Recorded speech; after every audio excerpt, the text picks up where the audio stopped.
In the spring of 2025, the quiet valleys of Pahalgam in Indian-administered Kashmir became the stage of unspeakable horror. On April 22nd, militants opened fire on a group of civilians, tourists and locals, turning a peaceful meadow into a killing ground. By the end of that day, 26 innocent lives had been lost. Some were reportedly singled out and executed after failing to recite Islamic verses. It was one of the deadliest terrorist incidents in India since the Mumbai attacks of 2008. India erupted in grief and anger. The ruling Bharatiya Janata Party, or BJP, moved quickly to blame Pakistan. India's spirit will never be broken by terrorism. We say to the whole world, India will identify, track and punish every terrorist and their backers. The CCS decided upon the following measures. The Indus Waters Treaty of 1960 will be held in abeyance with immediate effect. The integrated checkpost Atari will be closed with immediate effect. Pakistani nationals will not be permitted to travel to India under the SAARC visa exemption scheme visas. Any SVAS visas issued in the past to Pakistani nationals are deemed cancelled. India will be withdrawing its own defence, navy and air advisors from the Indian High Commission in Islamabad. The defence, military, naval and air advisors in the Pakistani High Commission in New Delhi are declared persona non grata. They have a week to leave India. Officials declared that the attack had been carried out by the Resistance Front, a shadowy group long considered a proxy of Lashkar-e-Taiba. International observers noted that TRF, though little known, had been linked to previous attacks in Kashmir and was believed to be supplied and trained across the border. But Pakistan, however, firmly denied responsibility. Islamabad not only rejected the allegations but also challenged India to provide evidence. Even more, Pakistan called for an open international inquiry. They demanded that neutral investigators, perhaps under the United Nations, examine the Pahalgam massacre and uncover the truth. But India refused. New Delhi insisted that it possessed intelligence linking the attack to Pakistani soil and declared that no international mediation was necessary. With diplomatic options shut down, the stage was set for military escalation. Within days, India launched Operation Sindoor. Missiles struck across the line of control and deep into Pakistan. The targets, according to Indian officials, were mosques and compounds being used as terrorist training camps. India's Air Force also deployed Israeli-made drones capable of precision strikes and long-range surveillance. Pakistan did not remain silent. We are just responding to what India has done in the last 24 hours, We cannot just take it lying down, we have to respond in the same manner, in the same language. Islamabad responded by unleashing Turkish-origin drones, similar to the Bayraktar models that had earned fame in conflicts across the Middle East and Eastern Europe. Soon, the skies above Punjab and Kashmir buzzed with drone warfare, a dangerous new dimension in South Asia's long conflict. The conflict escalated further when India fired BrahMos cruise missiles at two high-value targets: the Pakistan Air Force bases in Rawalpindi and Sargodha.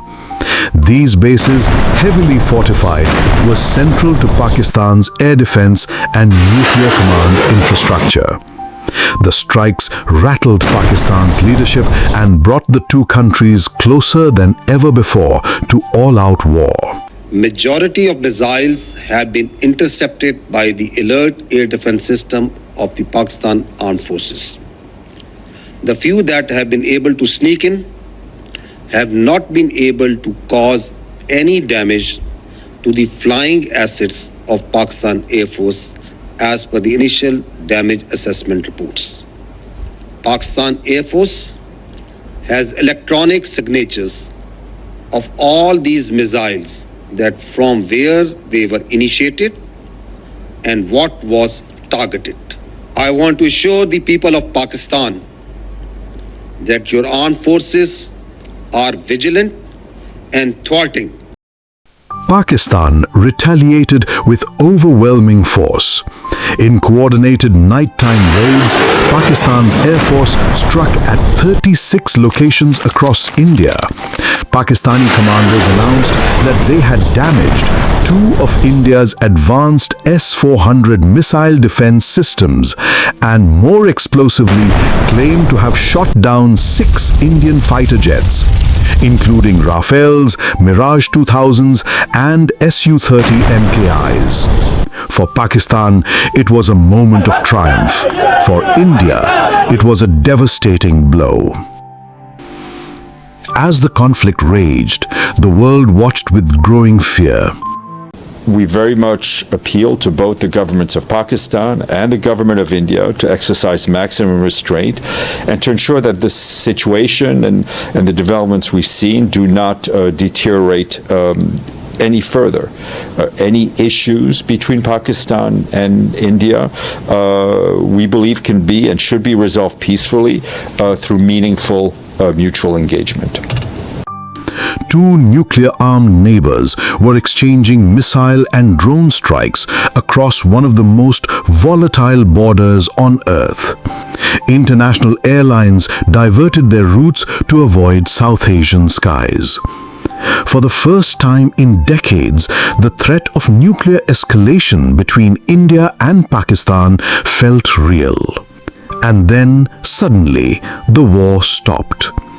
An immediate ceasefire, I think a permanent one, between India and Pakistan, ending a dangerous conflict of two nations with lots of nuclear weapons.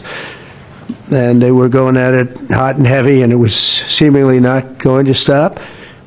And I'm very proud to let you know that the leadership of India and Pakistan was unwavering, powerful. We helped also with trade. I said, come on, we're going to do a lot of trade with you guys. Let's stop it. Let's stop it. If you stop it, we're doing trade. If you don't stop it, we're not going to do any trade. People have never really used trade the way I used it. That I can tell you. And all of a sudden they said, I think we're going to stop. US President Donald Trump announced that both India and Pakistan had agreed to an immediate ceasefire.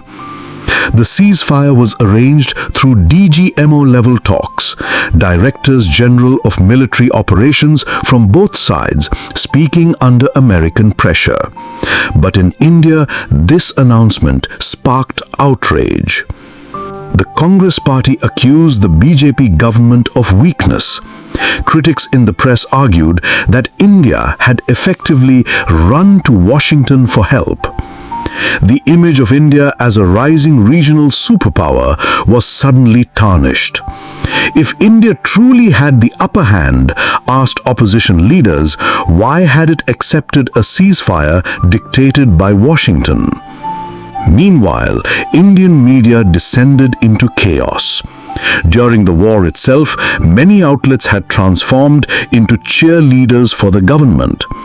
Foreign newspapers mocked Indian coverage as childish propaganda. Karachi will come under attack. I have some visuals not authenticated. Data has been taken over by Baluch insurgents. किल हो गई भारतीय सेना और देखिए major गौरव आर्या को ये इसका मतलब समझिए ये क्या है. The Director General of Military Operations of Pakistan called the Director General of Military Operations of India at 15:35 hours earlier this afternoon.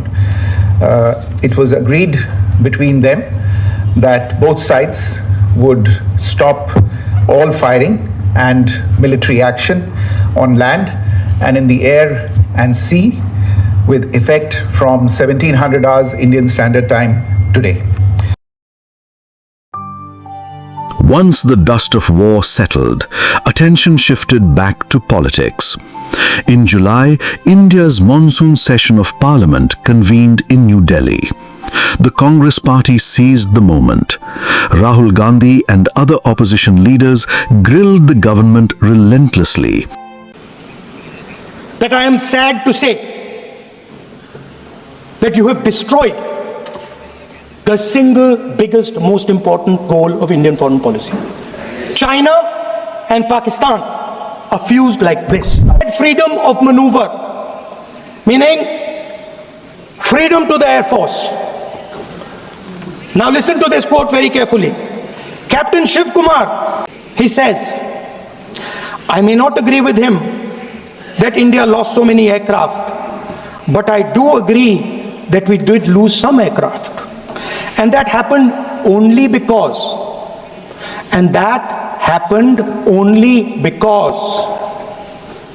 of the constraint given by the political leadership to not attack the military establishment and their air defense. Meaning you went into Pakistan. How many jets had India actually lost? What damage had the Air Force really suffered? Prime Minister Modi, under fire, skipped several days of the session. Though eventually forced to appear, he gave no clear answers.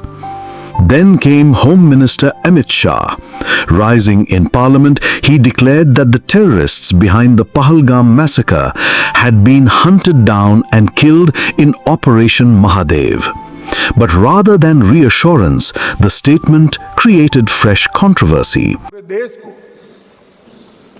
Operation Mahadev जो कल एक हुआ है, इसकी जानकारी देना चाहता हूं। माननीय अध्यक्ष जी, कल ऑपरेशन महादेव में सुलेमान उर्फे फैजल जट, अफगान और जिब्रान, 3 आतंकवादी सेना, सीआरपीएफ और जम्मू कश्मीर पुलिस के संयुक्त अभियान में ऑपरेशन महादेव में मारे गए।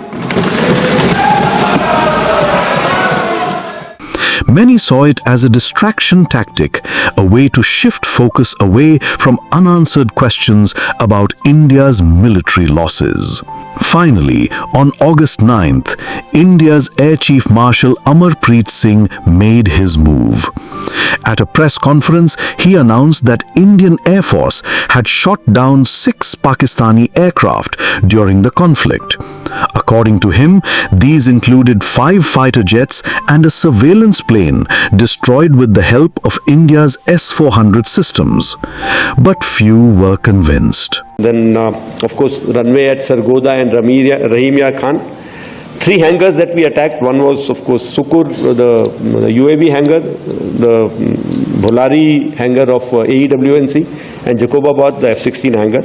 And we have indication of at least one AEWNC in that AEWC hangar, and a few F-16s which were under maintenance there. Apart from these, the SAGW systems, mostly from, I'm talking about fighter aircraft are from S-400. We have at least 5 fighters confirmed kills and 1 large aircraft, which could be either an Elint aircraft or an AWNC aircraft, which was taken on at a distance of about 300 kilometers. This is the actually largest ever recorded surface-to-air kill that we can talk about. And for months, Pakistan had insisted it had shot down 6 Indian jets. Evidence of wreckage had been authenticated by independent media. Intelligence leaks from both the United States and France supported Pakistan's claims. Even global markets had reacted. Shares of Dassault Aviation, the French maker of Rafale jets, plummeted, while stocks of China's Chengdu Aircraft Corporation, the maker of Pakistan's J-10s, surged by nearly 20%. Against this backdrop, India's new claim sounded more like damage control than battlefield reality. Independent analysis painted a stark picture. French intelligence confirmed losses of at least 3 Indian aircraft. US officials believed 2 or more Indian jets, including a Rafale, had been downed by Pakistani pilots.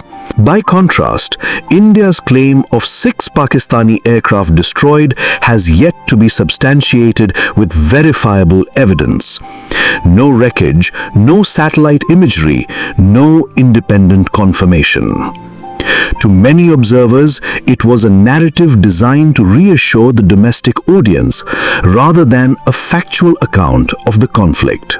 Today, months after the ceasefire, the atmosphere remains tense.